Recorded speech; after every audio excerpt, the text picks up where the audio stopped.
Welcome into Calling It. Today is November 2nd, 2017. Why do I have calling to? it? Oh my God. We're going to keep it rolling. The Jon and Lebo show. This is what happens when you do two different podcasts every week. This is not Calling It. We'll scratch that and we'll we'll delete that part from the SoundCloud version. Just redo it. Yeah.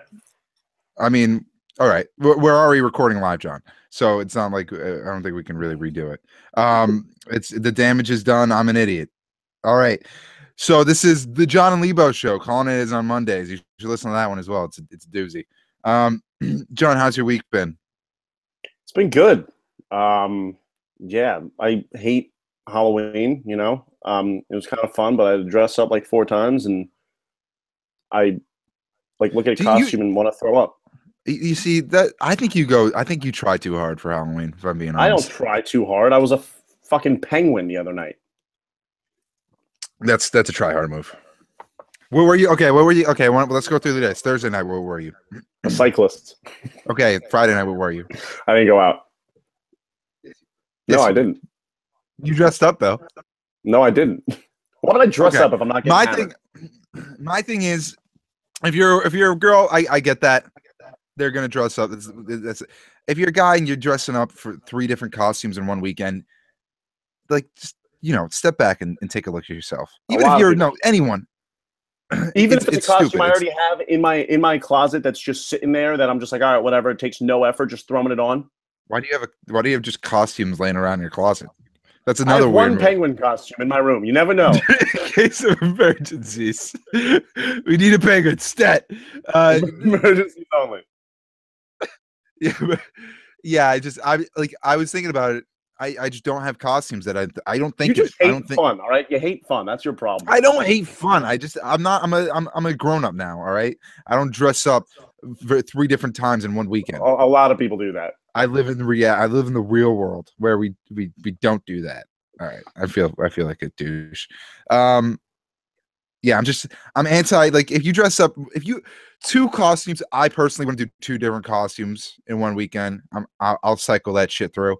If you dress up for 3 different costumes in one weekend, I'm sorry. So insecure. People don't care about y'all that much. You're okay, they're gonna see, oh my God, it's a great costume. No, it's not. It's unoriginal. You bought that off of Amazon. You didn't make any of that. That's something that someone else made that you're dressing up as, and you wear. It's like, oh, great idea to wear I don't think there's anything wrong with on the date of Halloween. You don't feel like getting anything else. You just take an old costume from your closet, a penguin suit that takes 10 seconds to put on, and you wear that out. I don't think there's anything wrong with that. All right. Well, I do. I think it's horrible. I think it's a horrible thing. I don't think that's wrong. I just think it's I feel like everyone it's a look at me society, and that's a very hypocritical thing for me to say as someone going into media. That look at me society, but it is ridiculous. You one night you're Bob the Builder, the next night you're a penguin, and after that you're a cyclist. Who said I was Bob the Builder? I don't know. I'm just. You know what I did? This is what happened with me. I went to Walmart, looked for a cheap costume, found a neon jacket, $5 sunglasses, and a $25 helmet that I returned for a full refund the next day. The helmet, wore that night, got hammered, had a great time, and then Saturday night was in a big costume with a group of my friends. 6 of us were Average Joes, and 6 of us were Globo Jim. Spent $15 on that T-shirt and wore a sweatband. Put little effort into it, had a good time, and it wasn't about looking at me. All right, it was about just doing something with my friends for my last year of college. All right, is that a big problem with you? Yes it is. Okay. No, I get the try. I understand. Some of this stuff's really cool. There's one at Illinois, University of Illinois, where it was a whole frat, and I'm not a frat guy. I don't like frats really, but this was funny, and I thought, I was like, this is a frat I would consider joining. They were all dressed up as Star Wars characters. There was most of them were stormtroopers, but you had Anakin, you had you say I'm not familiar with Star Wars. You had what's the bear one's name? You didn't have a Wookiee, but Princess Leia. You had Princess Leia. It was a fat guy. It was a fat guy dressed up as Princess Leia, which is always just way funnier than anyone else. I had a friend. I showed you this. You didn't get this joke. I saw this on Instagram. I laughed hysterically. It was someone I went to high school with who was dressed up as Dora the Explorer, but this kid, he's like this. He's a big guy, and he's bald, and it's funny. And he's just like he doesn't look anything like Dora the Explorer. Obviously, he's not a tiny little Spanish girl. And the caption was exploring ? Yeah, I haven't done much of that since the incident. I just thought it was funny because it was clear it was Dora the Explorer who had let herself go. The incident is nondescript. You didn't understand it. No. You know why I didn't like that? Because it looked like rape. It looked like I haven't done much exploring since the incident, and she looked very sad in the picture. That's why I didn't laugh at it. No, you see, shame on you. What do you mean? No, it's not the incident. That's the incident. That's not. You see, my head didn't even go. I didn't even. Her getting fat over 20 years. That's the incident. I don't know what it is. Maybe it's like a scream, like they murder someone and they try to hide the body. I don't know. There's an accident. All right, fine. Maybe I don't know. I didn't go to that. All signs point to rape. For me, at least. Oh my God, how do you that? I didn't even consider that. You see, that's messed up, man. That's messed up. Shame on you. Get the fuck out of here. Oh, it's true. Like that's where your mind went. That's where. Shame on you. Oh my God. All right, the World Series happened last night, Game 7. We're recording this early afternoon, Thursday, November 2nd. The Astros won that one 5-1. You know, I thought that it would be closer towards the end. It wasn't. Still an unbelievable series. George Springer was great for this team.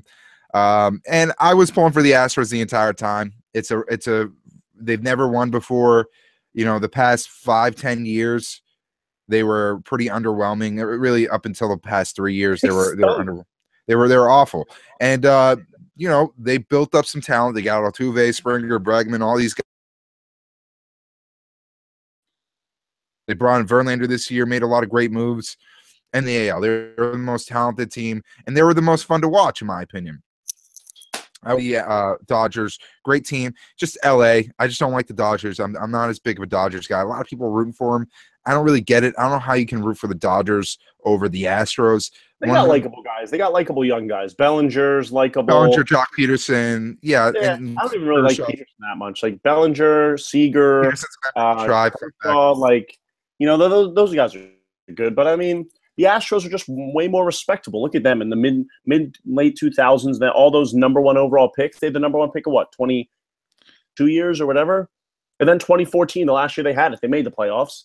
Then 15, they were bad, or the next 2 years after that, they didn't really. No, 15, they beat the Yankees. No, or did they not make it? They didn't make it in 2014. They made it in 2015. That's the year they beat the Yankees and lost to the Royals. Didn't make it last year, and then this year was the year that they finally won the World Series. They got a lot of talent, man. Altuve's a monster. To see someone 5'5" play like that, it's crazy. Yeah, I mean, it's been unbelievable, and he's kind of. And Correa's proposal to his wife last night, that was awesome. Can we talk about that? That was the dumbest thing you could ever do. And let me explain why. You win the World Series. It's the happiest moment of your career. It's amazing.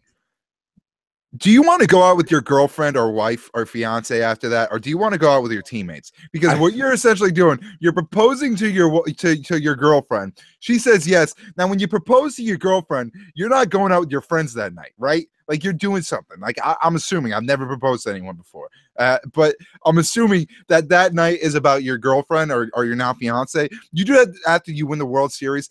You got a big dilemma on your hand. Now you got to bring your fiance to the box. No. Okay, you got to stop hating happy things. The guy was the happiest he's ever been, and so he wanted to share his happiness with his fiance. And then I think he was actually truly able to do that. They were both peak happiness, and then who cares? Maybe he brought her into the dugout, the clubhouse with him, and they all celebrated each other. It was one big celebration. They wanted to spread the love. You got to stop being so hating of fun. You got to stop being so pessimistic. There's absolutely no fault with proposing to his girlfriend after that. No. So okay, he proposed to her. She says yes. Then what does he say? He goes, okay, now I'm gonna go hang out with my friends. Like what? Like I gotta go hang out with my friends now. All right, we'll rain check and celebrate this. Like how do you? No, that's not what it's about. You gotta do it during the parade. Do it during something where you don't have to be with your team. Like this is about your team and your teammates. It's not about your girlfriend. I get. great story. It's a great story to tell the kids. But that day, like that night, she's probably a little mad. She's like, all right, like now I got this ring. Yeah, I'm we're sure she's engaged. so pissed off. I'm sure she's so pissed. I'm not saying pissed. Like disappointed would be the better word. Just like we could have spent tonight together. And you did. You I don't know. I She's also have a thing against. Too. She's on live TV in front of everyone. Everyone sees. I'm sure she definitely preferred it. You're not winning this one. I'm also again. I think it's really cheesy to propose to someone in a ballpark. It's always the guy who likes it. It's the guy's ideal place to do it. The girls is like, really? A baseball stadium. We're at freaking Progressive Field, and you're you're proposing to me here. There's obviously different situation, but I feel like it's good. I get it. I'm just confused as to how they follow that up. Like, what if they love baseball and they go to baseball games together, and then they both are baseball lovers? They're weirdos. They're weirdos. I love baseball as much as the next guy. I'm not proposing to anyone in a place with 40,000 people where, directly after that, the organs are going to start playing "Take Me Out to the Ball Game." That's not very romantic. That's just you trying to do what you want to do and not taking your significant other into consideration. Hey, let me propose, then I'll stuff 3 wieners in my mouth. Ballpark wieners. Okay, I was gonna say what? It's like, yeah, it's. Have you ever seen ones where they propose and the girl says no? I was at a game when that happened. Yeah, it was hilarious. That guy. You're not proposing on that big of a stage unless you know. Yeah, unless you know that. If she says no to you, you deserve that embarrassment. That's just but then the embarrassment's more on her after that. If you're her, you know what you got to say. She's got to really like. But if you're her. Like what you're doing essentially, like you would say yes, and then later be like, "We're not doing this. I just didn't want to embarrass you." Right. If you say no in that situation, that means like you're a moron. Like you are so stupid. I'm not even considering this. Gotcha. Yeah, I agree. But all proposals aside, that was a good game. Yep.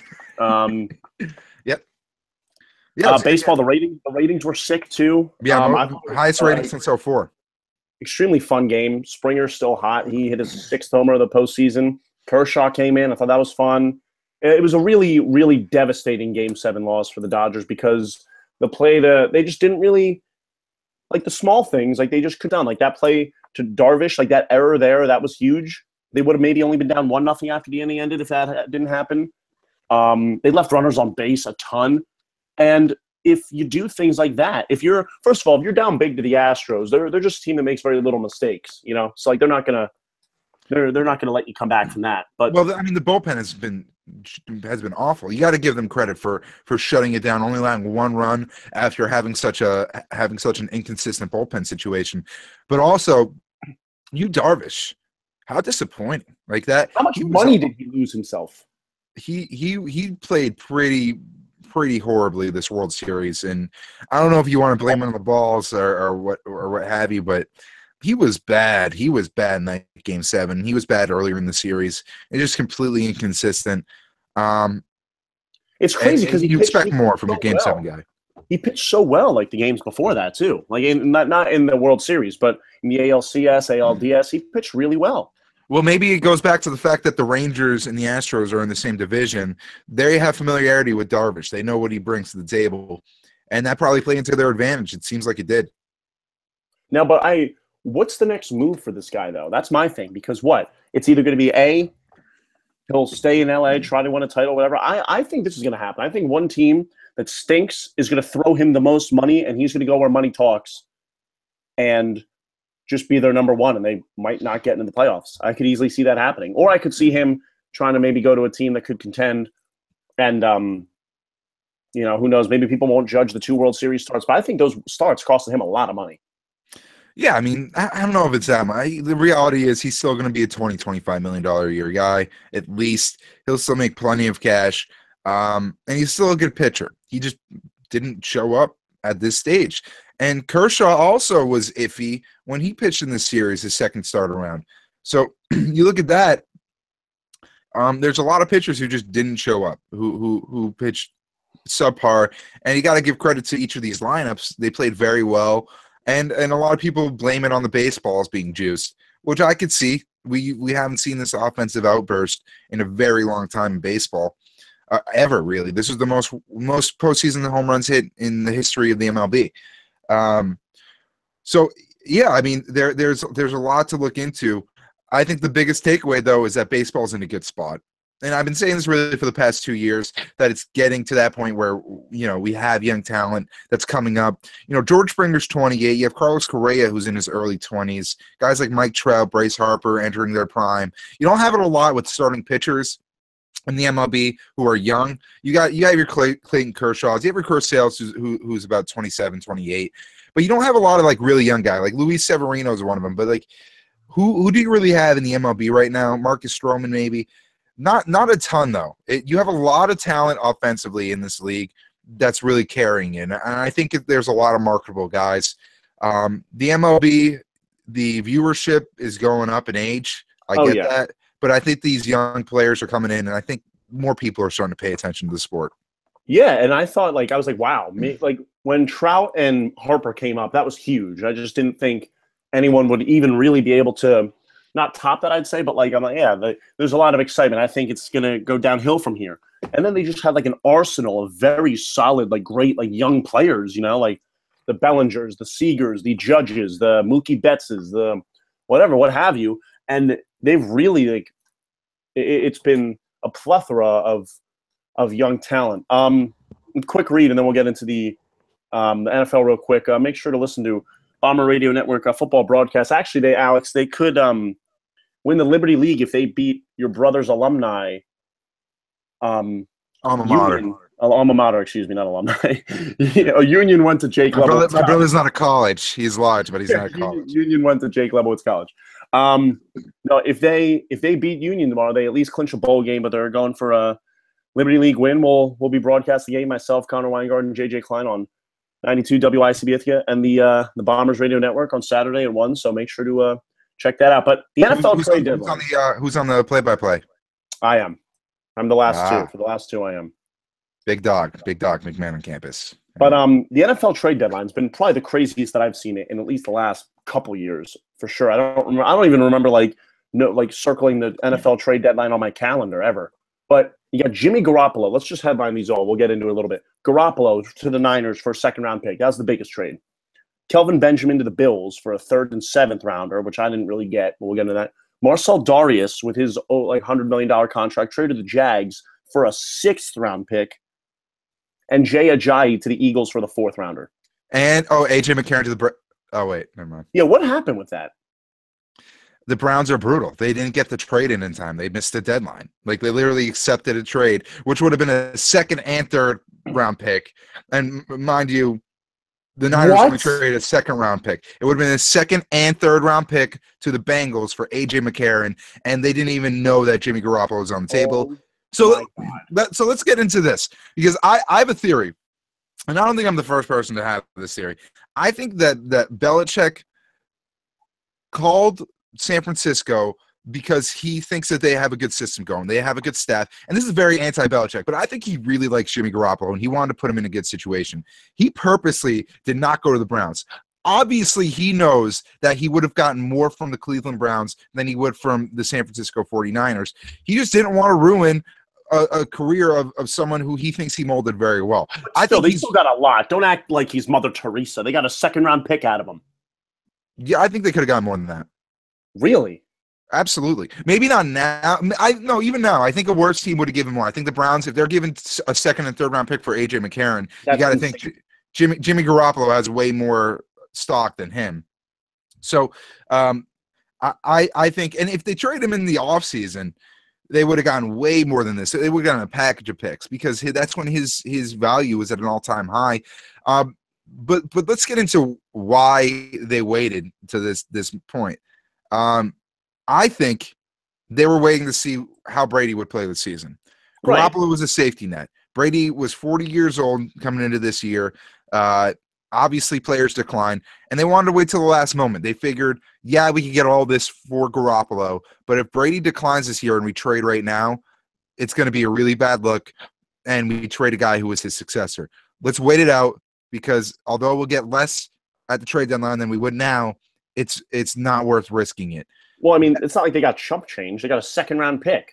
They got essentially what his initial value, which was a second. Yeah, but you got to think, like, as you play, like as the years go on, your value like deteriorates. It's not like they swapped out a second for a second. Like they definitely got a lot out of this investment. Most people don't think. I disagree with you. I was a little shocked when it was as little as it was, because you think it'd be a package of of pieces, or with the team that's been struggling on multiple positions. An asset, someone who could add depth into, I don't know, the secondary or the offensive line, linebacking core, or whatever. Instead, they just got a pick. And I think they were trying to package this pick with another player to get something else. I don't know. They never ended up doing that, obviously. But I was expecting more. I was expecting more out of this deal. And I think that they settled on the second-round pick because they wanted Garoppolo to go somewhere that was that he would fit in and that he would excel. I think you're a spoiled brat. You think so? Yeah, I think a second-round pick is more than enough for a guy that's played 2 NFL games.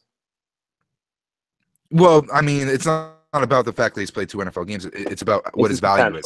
Right. But here's my thing, though. Like, what about these young guys, like, under Belichick that have played, like, a little bit? Like, look at Brissett. He's in Indianapolis, and I like, hats off to him, man. I think he's done all that he can with that shit team. Yeah, he's got a decent future. I'm excited to see what Garoppolo's got, too. Like, this guy who's looked better than Brissett now at a team who's way more functional than the Browns and then the Colts, who John Lynch is a GM who's made a lot of good moves.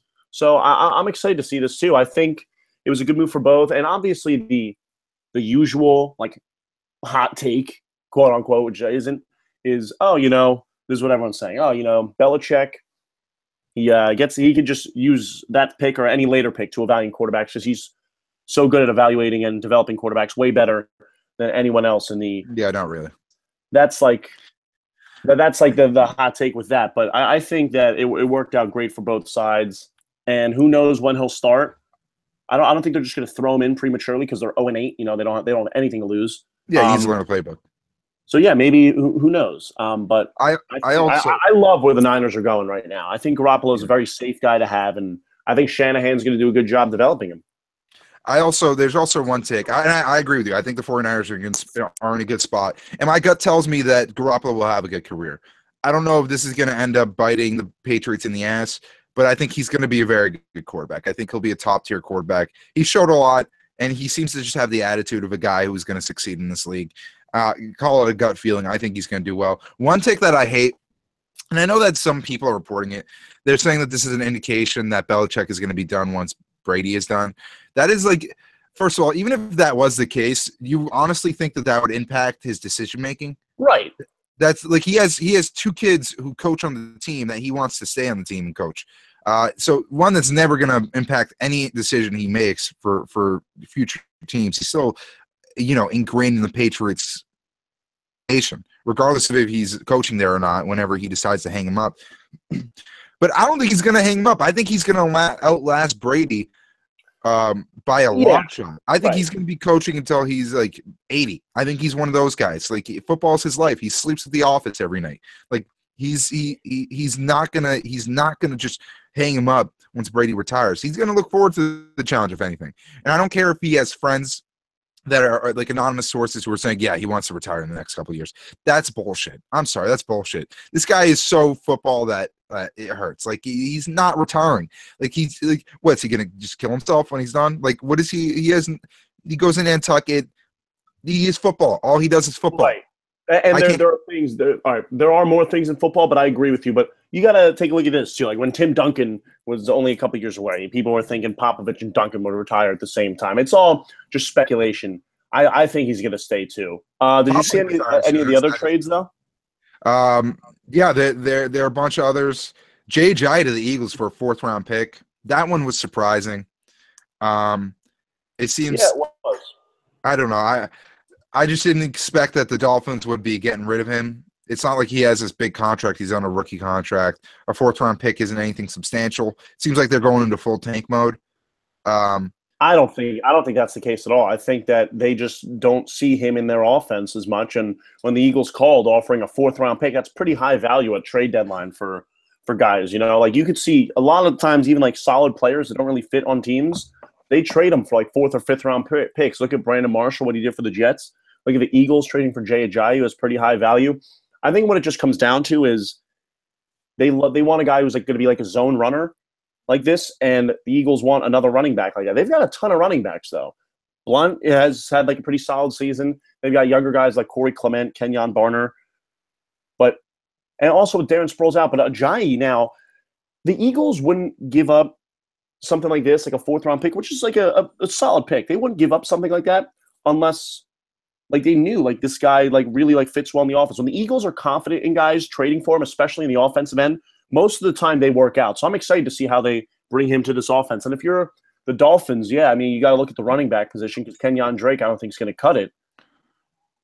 But I don't know. I mean, maybe they're just like looking to – because they are 4-3, Miami, and then they do have playoff aspirations. That's why they brought in Jay Cutler for when Tannehill's out. But at the same time, who knows? Like they don't have playoff aspirations. I'm not sure where – well, they're 4-3. They could easily sneak in there. Not with the Bills playing the way that they are.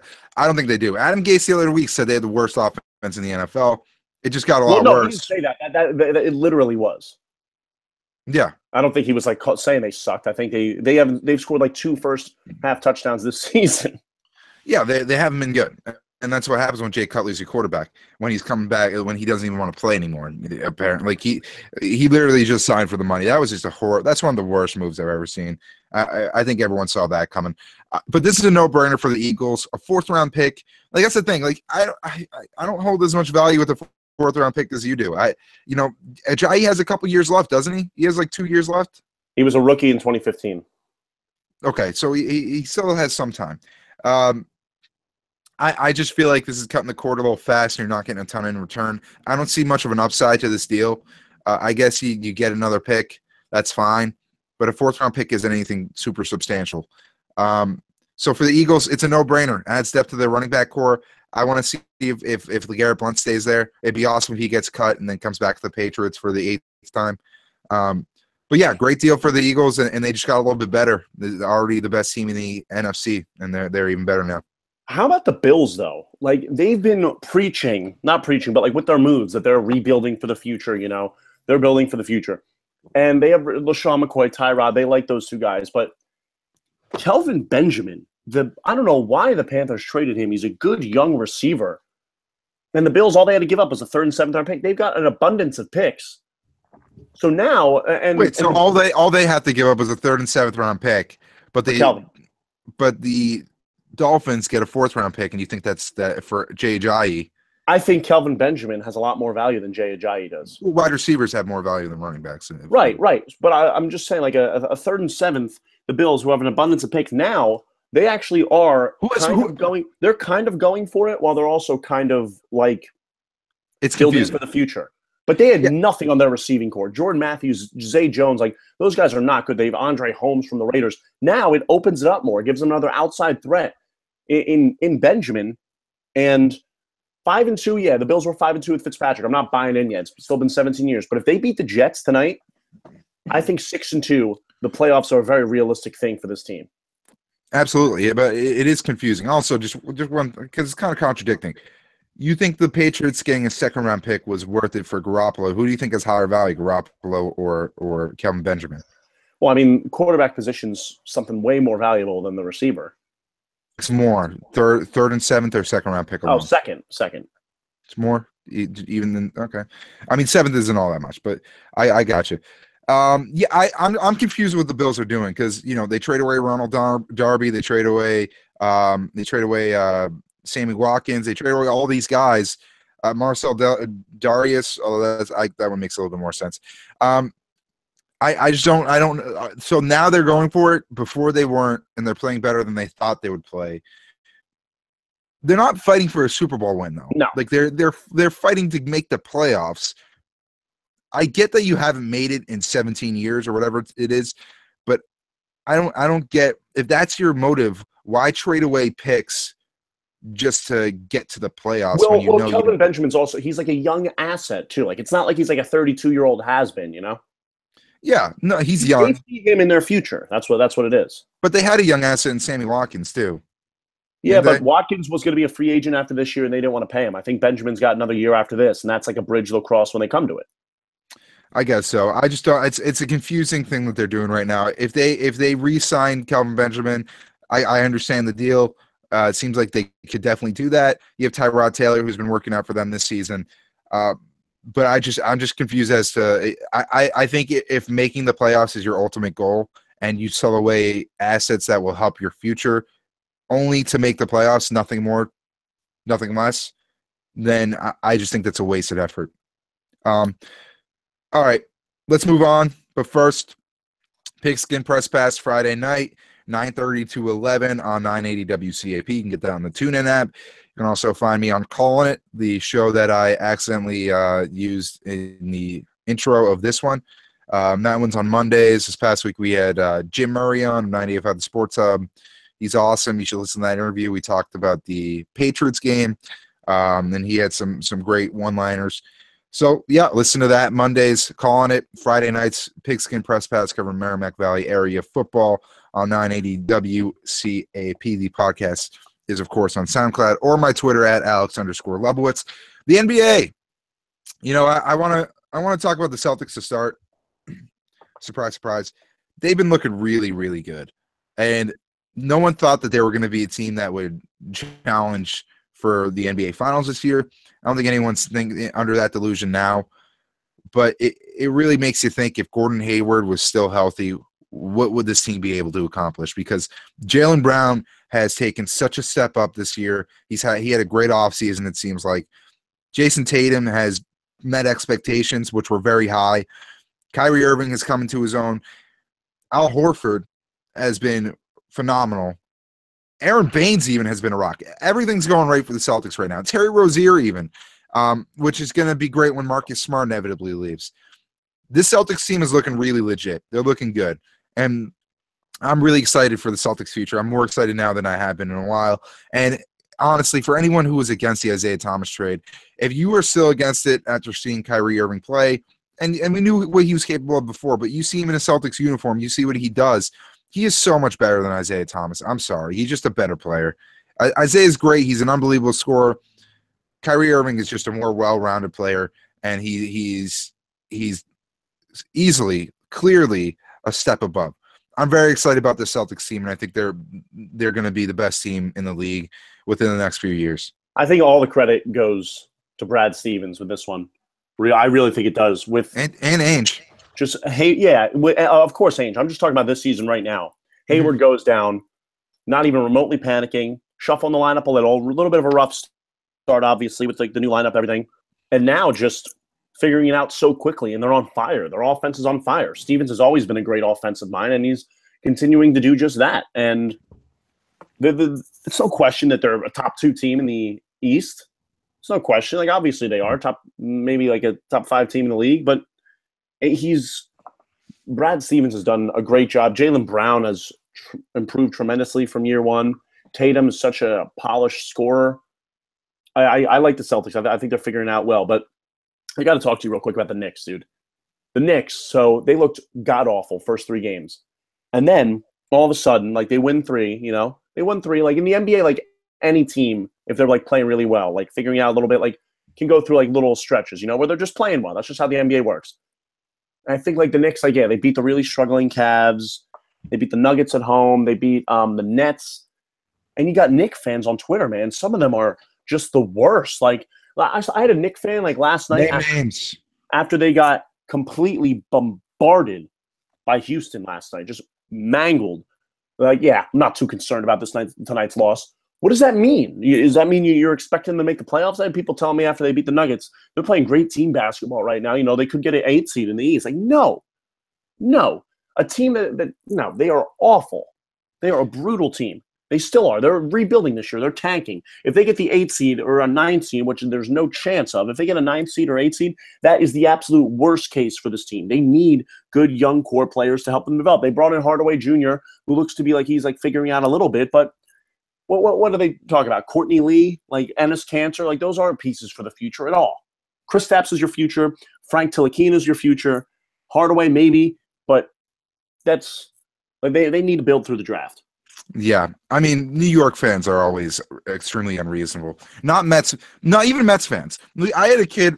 The thing I hate more than anything, I was really frustrated with, and mind you, I'm a Red Sox fan, is when the Yankees get knocked out of the playoffs and Mets fans are talking shit on Twitter. It's like, really, really, like your team is a dumpster fire with way more talent than what the Yankees have had, and the Yankees overperformed. Your team drastically underperformed. It was a train wreck, and you're talking shit about the Yankees getting knocked out by one of the best teams in the MLB. You are a loser. And Knicks fans do that. Yankee fans do that too. So I didn't feel that bad. That's a New York thing. That's a New York thing. Very unreasonable. Very get hyped up. Think that like they think that New York is more important than it really is, and that it's this big thing. And just because this New York things work out, nothing really has worked out for New York sports in the past 15, 20 years for the most part. I mean, they've won a couple times, but Knicks fans are delusional. They're all delusional. That's just the way it is. The Knicks are not a good team. They suck. You have Kristaps Porzingis. That's about it. And you have that Frank, the French Frank, who's looking. He's actually looking really good for them. Besides that, who do you have? Is Hornacek really this amazing coach? Has he done a fantastic job? Is he even still there? I don't even know. Yeah, he is. He is. And James Dolan's still your owner. No one wants to go there. It's not a free agency destination. And that proves how bad you suck. You're in New York City, Madison Square Garden, and you're not a free agency destination. So, yeah, that's the reality of the situation. And Kristaps Porzingis is he good? You think he's re-signing with them? I mean, yeah. They'll give him the super max, which is the most money that anyone will. Yeah, he'll stay. He'll stay. That's why, though, because he can make more money. It's not like he wants to be there. He doesn't enjoy the ownership. He doesn't like them. Phil Jackson almost ran him out of town. It's just a horrible franchise, and any optimism from Knicks fans is stupid. Yeah, I mean, a lot of them are just always going to be like that. You know, it's just not really too much you can do about it. But yeah, I mean, also just obviously with the Sixers right now, it's just weird to me because the last few years they've started out like 3-60, I think, in like their first 20 games, the last 3 seasons combined. Now 4-4, won 4 of 5 with only the buzzer beater loss to Houston, a game in which they got sweet revenge in Houston a week later. Ben Simmons has played like a top 10 player in the league right now. He's played like an all-star right now. Like he's everything that I thought he could have been and more, and developing that mid-range jumper too. And Embiid's been dominating. This is a team who Markelle Fultz is going to be out for definitely reevaluating in 3 weeks. They forced him to play, which is very anti-Sixers. And he like literally can't even raise up his right arm. It's like he has like shoulder soreness. There's no like muscular damage, but they're giving him like the proper treatment and going to reevaluate him in 3 weeks. I don't know. I can't trust a thing they ever say.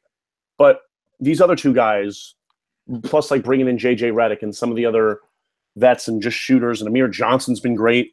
Like they're looking like they could make the playoffs this year, the Sixers, based on the way they played these first 8 games. It's about time. It's only been so many years. Yeah, I mean they better. This is what happens when you tank for the past 5 years and you've had decent pool of talent to choose from. They hit on the Joel Embiid pick, which was really risky at the time. I think that's something you got to give him kudos on if he stays healthy. That's still a big if. He's obviously talented. We're only 8 games into the season. I want to see what he's like in February still. Ben Simmons, He's looking like the real deal. He's obviously super talented, versatile guy. You know, you said it yesterday on Twitter. He's a 6'10" point guard essentially, and he's going to be the rock of that team. It's not going to be Joel Embiid. It's going to be Ben Simmons. Markelle Fultz, jury's still out. Obviously, these are guys who are still young. You still got to see how they do. But overall, you should be optimistic if you're a Sixers fan. Been pretty good. They've built this core. That's what you got to do in the NBA. All these teams are built through the draft for the most part, or built their team through, assets, picks and whatnot, trading those away. So they've done it right. If this core stays together and everything pans out, I still don't know about Markelle Fultz. I don't. I mean, he hasn't played yet. Like he's played 3 games, but wasn't able to move his right arm. No, I know. I don't think he's going to be the best player coming out of that draft. I don't think he might not even be top 3. I think there was a lot of hype on him. I just don't know if I just have a gut feeling he's not going to be one of the top guys out of this draft. So I think that's the one thing that the Sixers may look back on and be like, okay, maybe that wasn't the guy to go for. Maybe we shouldn't have traded 2 first-round picks for this one. Even though they had the assets to give up, I get that. They took a risk. You got to do that sometimes. That's the one thing I question with this team. But overall, they played very well. Joel Embiid's clearly a phenomenal player. Ben Simmons has been really good for this team. And I think they will make the playoffs because they have talent and the Eastern Conference is a joke. So it'll be fun to watch. That'll be great. I hope so. I really do. All right. Is that going to do it? Any final thoughts? I think that's going to do it. It all sucks right. that these the week of all 4 sports being on at the same time are gone.